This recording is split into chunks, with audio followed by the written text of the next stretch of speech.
Buwagin ang political dynasty o ang panunungkulan ng mga magkakamag-anak sa serbisyo publiko. Ito ang layon ng ilang tumatakbo bilang senador. Sa unang Newswatch Plus Election Roundtable na ang kandidato ko, 4 na tumatakbo ang nanawagan sa publiko na itakwil ang political dynasty.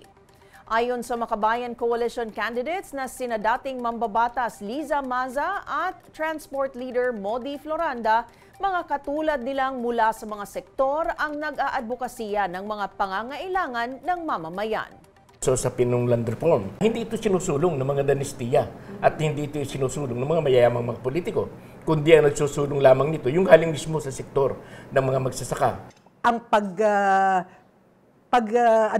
pagboto doon sa mga nagdadala ng interes talaga nila at para doon sa kagalingan nila sa lahat ng aspeto ng buhay. Makikita yan hindi doon sa mga nakaupo ngayon, kung hindi sa amin. Naniniwala naman ang labor leaders na sina Luke Espiritu at Leody de Guzman na tumatakbo sa ilalim ng Partido Lakas ng Masa na lumalawak na ang naaabot ng mga progresibong kandidato na walang kamag-anak sa politika.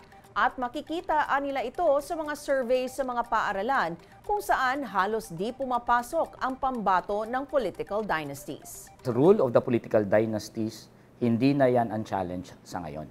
Hindi na ang challenge at nandyan na kami upang i-challenge yan. And we are becoming a permanent feature in our electoral politics. Hindi uunlad ang ating bansa. Dahil itong mga political dynasty ito, walang ibang pinagsisilbihan kundi yung kanilang pamilya at yung kasabwat nilang mga malaking korporasyon sa ating bansa at dayuhan.